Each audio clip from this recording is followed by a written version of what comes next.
Let's Talk to Animals. My name is Shannon Kutz. I'm an animal intuitive and sensitive and a Reiki master practitioner, as well as an animal communication teacher here at animallovelanguages.com. And this, if you're watching the video, is my squirmy worm, Miss Petal Kutz, who is almost 1 year old now. She's my precious and perfect cockatiel angel. And I'm so delighted to be back with you here on Let's Talk to Animals for another fresh and fun episode.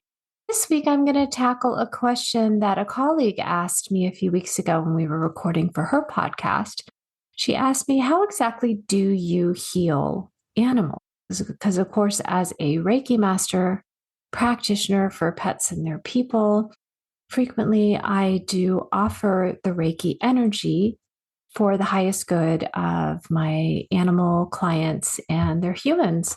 So this is a really vital question to explore. I was really excited when my colleague raised the question, and I wanted to bring it to you here on the podcast as well, because just the question itself, in a way, shares a common misperception or a misconception about what it means to heal.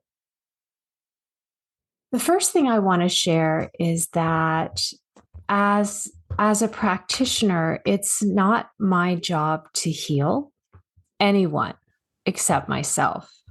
And that I'm always working on actively behind the scenes because, of course, the healthier and more balanced and more self-aware and more in tune we are as human animals, the more we can be of unbiased, objective, and high vibration service to others, no matter what species. So that's my constant ongoing opportunity and sometimes challenge behind the scenes is to take the very best care I can of myself. And if I'm filling my own cup first and I'm able to show up from that full and empowered space, then I can be of much greater service to anyone who may have need of anything I have to offer for their own highest good. But I cannot, nor should I ever attempt to heal or impose healing on any other being. So my role begins and ends in the offering. And it is up to that other being, human or non-human, animal or plant or landmass or water body or any sentient life.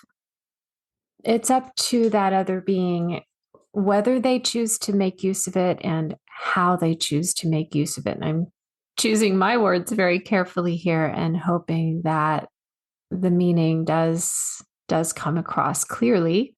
Of course, if you have any questions, please do drop a comment and let me know, because this is a really vital, important aspect of conversation that we should all be engaged in. Ultimately, I bring this awareness, this understanding with me into any type of interaction, any kind of session, any kind of healing that may be requested of me. So let's say you have a beloved companion animal and you feel like, for whatever reason, whether they're recovering from something, whether something seems off and you're not sure what's causing it, whether you know that there's a change coming up, that they could use some extra support for whatever the case may be, whether they're going through their end of life transition or they're trying to adjust to a new family member or whatever's going on, or a change in your own schedule, perhaps you would approach me and request a Reiki healing or an energetic session for your animal. So then I'm going to actually walk you through what this looks like, right, Petal? I'm going to walk you through what it looks like from my end, and then walk you through what it may look like from your animal's end. And that way, I'm very hopeful that you'll get a clear and accurate picture of a healing interaction at the highest level. for the highest and best good of all involved. So the very first thing that would happen after I receive your request is, of course, I gather some information about your animal, their name, their age, where you are in the world, and any impressions, thoughts, information that you feel moved to share that you think might be supportive or helpful for the session with your animal.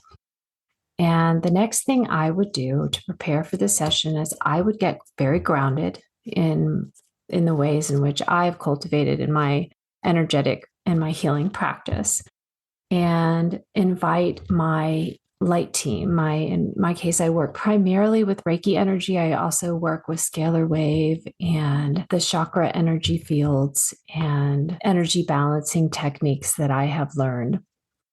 But my primary medium is to channel the Reiki energy. And so I would invite my energetic light team, my highest vibration healer guides and support team, my Reiki guides, and set up the healing interaction so that I am the purest vessel and vehicle to share energy for your pet's highest and best good.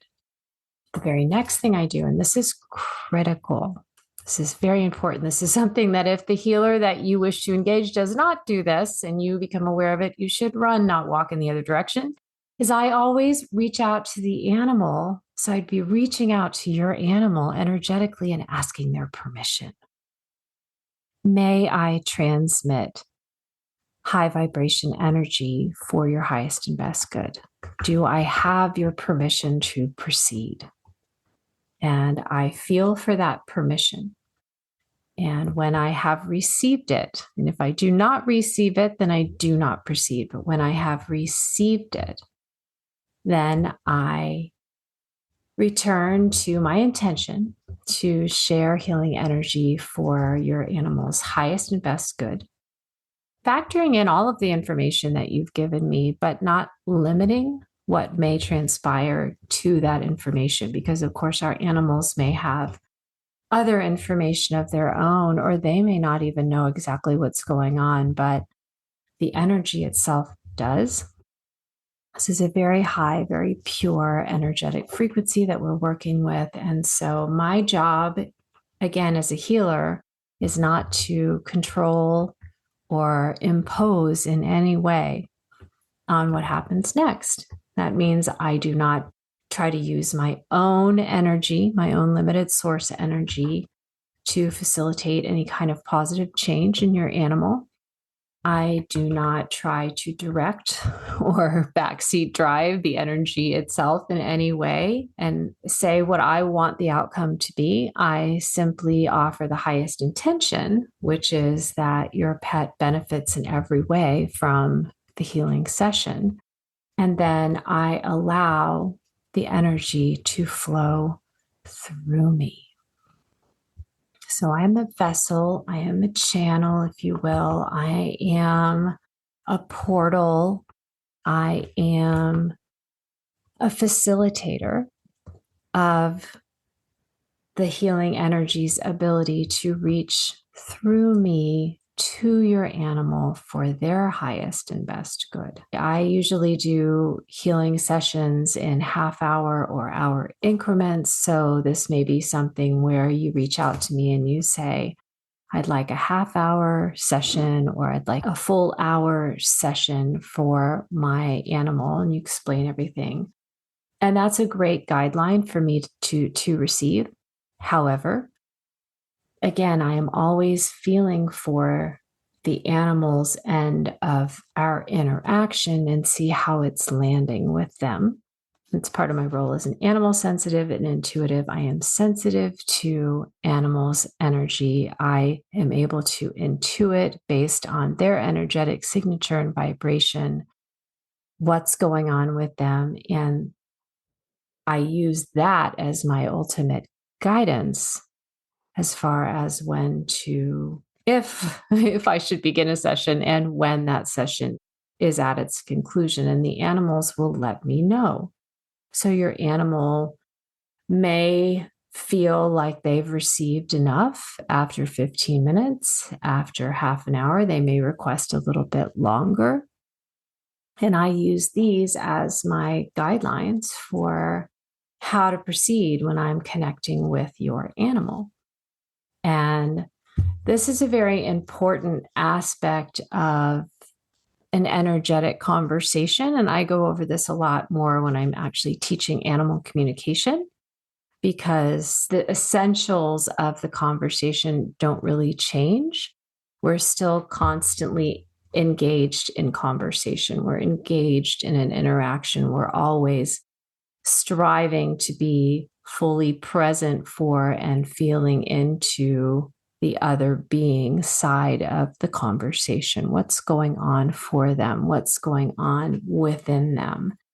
And when have they had enough? When are they done? When are they cooked? When are they ready to digest and integrate the benefits of what they've received? And animals are impressive in this capacity, especially when I compare them with myself and with my own species in general, in that animals aren't greedy in the sense of lack that many of we human animals, we tend more towards that aspect. Like we're always imagining as if we don't have enough and therefore striving to gather even more than we need now. Animals, non-human animals, are more, they have a higher ability to stay grounded in the present moment. What do I need right now? How much do I need right now? When have I reached the fullness of what I need right now? And then they're good. And they have, I've always felt in my interactions with animals that one of the big gifts and the big messages that they're trying to convey to our species is that trust that if my needs are met right now, there's no reason to believe that otherwise, than that my needs will be met in the next moment as well. And so if I have enough right now, I carry that trust forward with me into the next moment. I hope that makes sense. Sometimes, even as long as I've been doing this work, there's a challenge that comes when trying to translate it into words, especially if you're watching the video version, especially if you have a cockatiel nibbling on your toes while you're trying to say it, right, Petal? Mwah.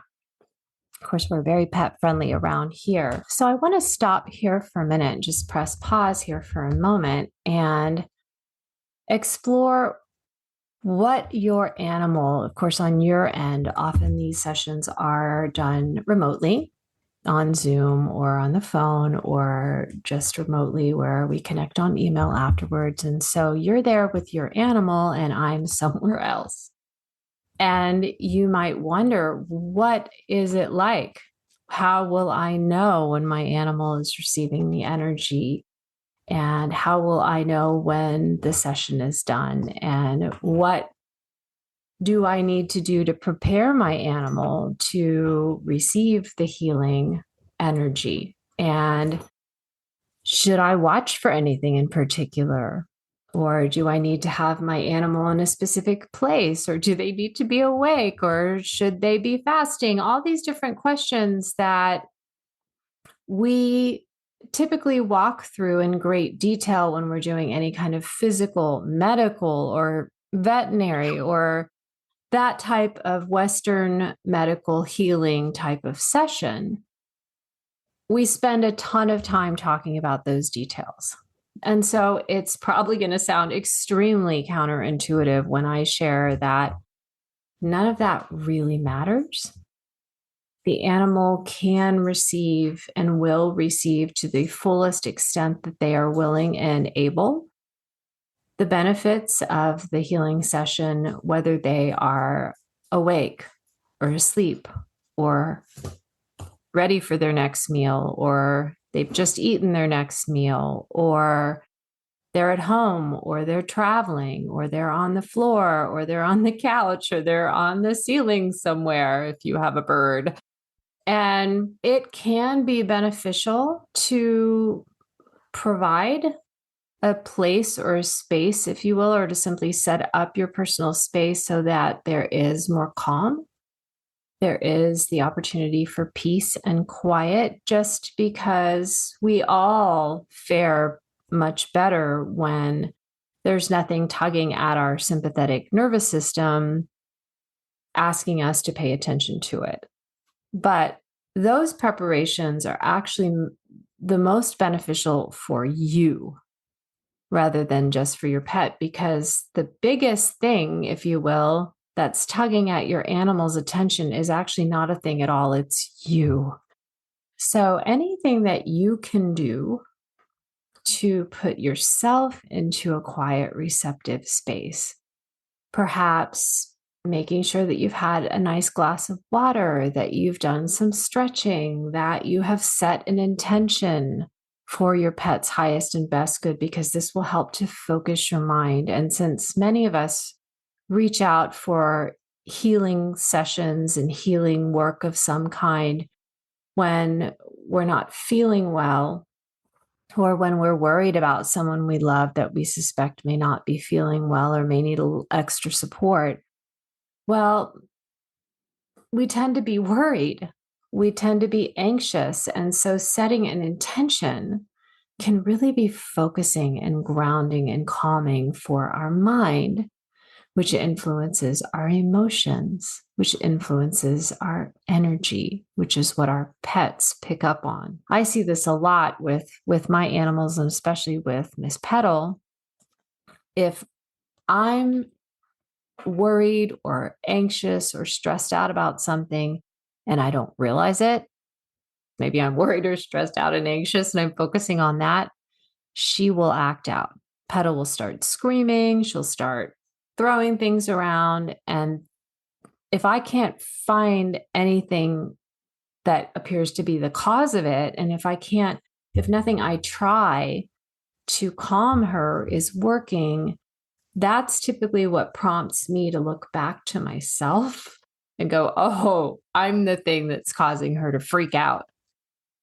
And I come back home to myself and I take a deep breath and I move my body and work out any kinks, the tension and the stress of the stuck held muscles. And I set an intention for the next moments in my day to be calm, to be centered, to be quiet within, to be in communication with my light team and my spirit guides, and to be guided.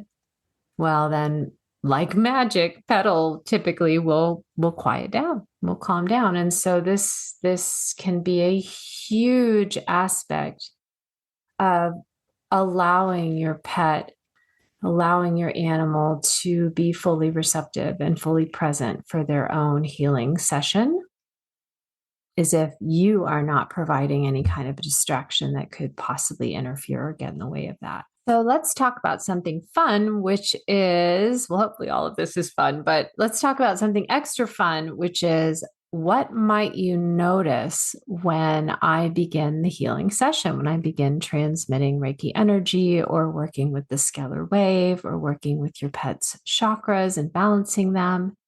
What might be some signs to watch for that your animal is receiving and is benefiting? Sometimes you won't see anything. So if you don't see anything, that's nothing to worry about, especially if your animal is sleeping at the time that we're doing the session, or if your animal is eating. That tends to be a full contact sport for most animals, and they may not show any visible signs. But if you watch closely, you may see things like yawning, an animal yawning. They're relaxing.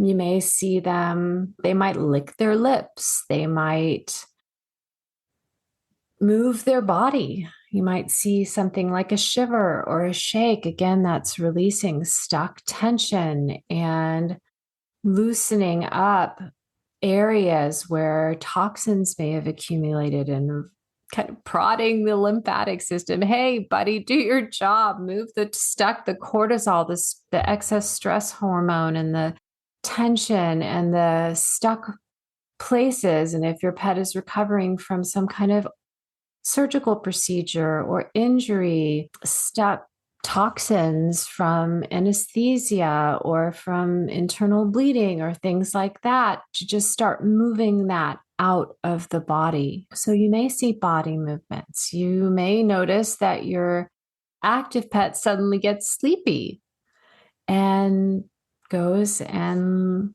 takes a little nap. That's a wonderful sign. You may notice that your animal starts to groom themselves or just stretches, and it's just they're stretching their body or they're moving around. You may notice that your animal goes and takes a drink of water, which again, these can all be signs that everything in the body system is waking up and remembering its job description to heal and cleanse the physical organism. And that helps to heal and cleanse the higher level bodies as well, the mental body, the emotional body, the heart body, the soul body, where your relationship karma exists, and the reconnection to spirit, which is the body of all. So these are all signs that you might see. If you've ever looked at your pet and you've thought to yourself, my dog or my cat or my horse or my parrot or my turtle or my dragon is smiling, you may see a smile. Then again, you may also see nothing. And that is absolutely okay. Often, when I speak with my human clients after a session, they notice subtle changes in the hours and days that follow.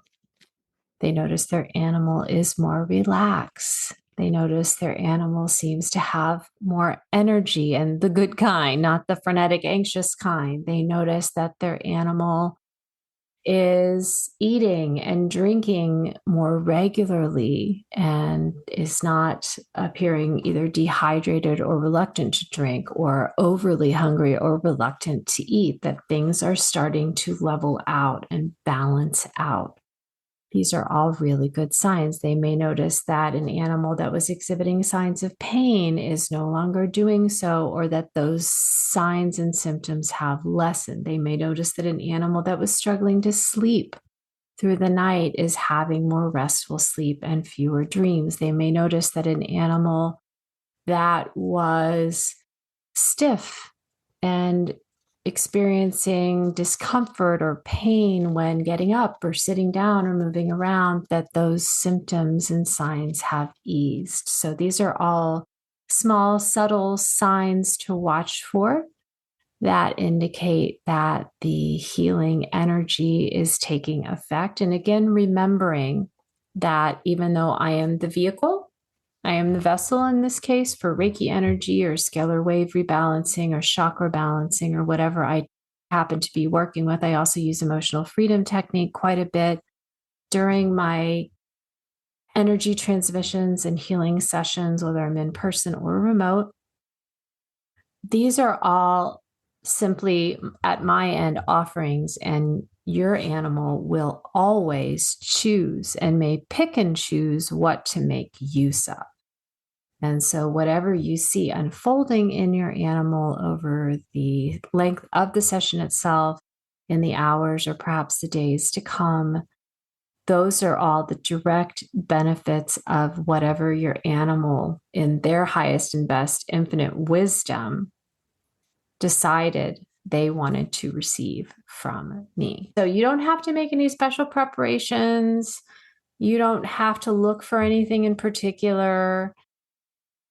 The very best thing that you can do to prepare, other than simply offering your animal a quiet space, if that is needed or desired, is to offer yourself the same and prepare yourself to be in the highest vibration, the calmest state, so that your animal will be willing to focus completely on the opportunity to receive healing should they choose to do so.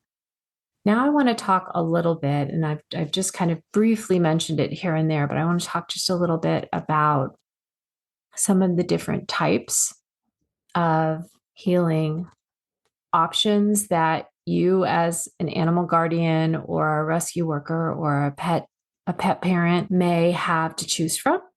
And keep in mind that even if these are not in your local area, today we have the wonder of the World Wide Web, and it's pretty easy to find opportunities just by doing a quick search. So to conclude today's episode, I just wanted to walk you through some of the many different energetic or remote healing options that you may want to take advantage of for your companion animal or an animal who's in your care, right, Petal? Mwah. My primary modality is through the Reiki energy. The Reiki really found me twice, not once, and that's a whole other story. And so with everything I do, I'm always wrapping in the support and assistance and the guidance of my Reiki Light team. Whether I'm communicating with animals, I am teaching animal communication, or I'm facilitating a healing session. I also work quite a bit with crystals and essential oils. I'm also a huge proponent of emotional freedom technique, and I actually have a free 4-part series on my website that I will link to below in case you're interested in learning more. I also use scalar wave, which is a rebalancing of the purity of the physical organism.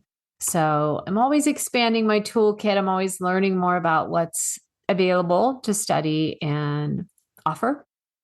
There are so many additional modalities, and you may find that rather than getting overwhelmed mentally by all of your choices, you may simply prefer to just notice what intrigues you. Notice what calls to you. Notice if you keep seeing a reference to a particular modality. Maybe you are thumbing through a magazine while you're waiting in line and you see an article about a specific modality like acupressure or pranic healing or quantum healing or healing touch, or you see something about qigong or shamanic healing, or you feel like you want to give holistic modalities like acupuncture or acupressure or chiropractic a try.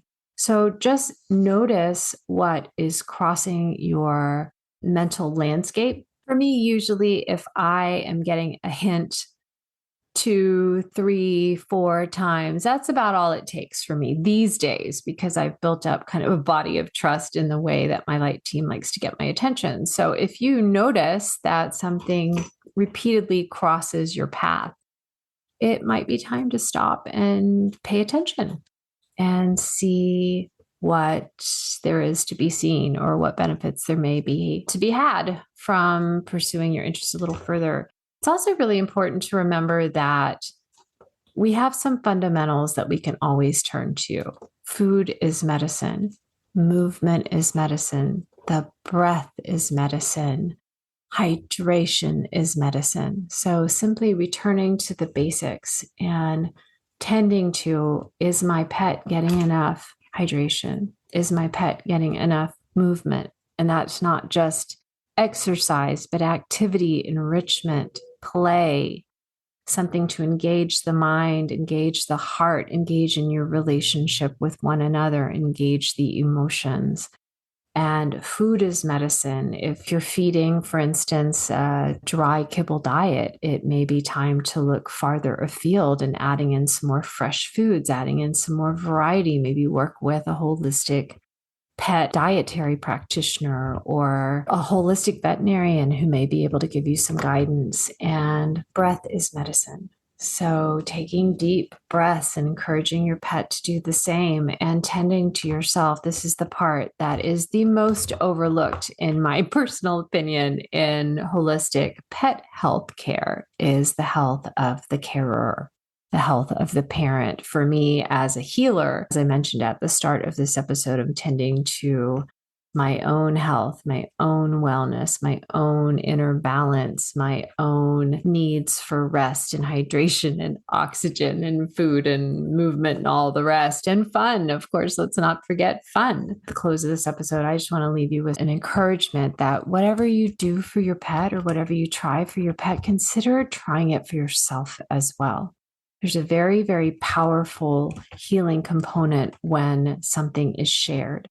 And especially with these very close pet people relationships that we foster today, often when your animal needs something or could benefit from something, you can too. Becoming willing to give it a try for your own self sake, for your own growth sake, for your own wellness and healing sake, as well as for your animal. And then that just gives you one more wonderful experience that you can share together. So I hope this episode has been enlightening, helpful, maybe fun for you to get a better sense of what it means when you hear the phrase energy healing or healing animals, healing for animals. Even a traditional Western veterinary medical professional can only do so much to heal an animal that's sick or hurt or in distress. That animal still always retains the free will to meet that professional halfway. And the same holds true with these subtler energetic healing techniques. We are in the role of offering, we are in the privileged role of offering healing to our higher vibration non-human planet mates, and it is their choice what to do next. So as for you and your beloved animal companion, thank you for sharing a little bit of your precious time and energy with us, with me, and with Miss Petal and Malty and Io and Flash Gordon here at Let's Talk to Animals.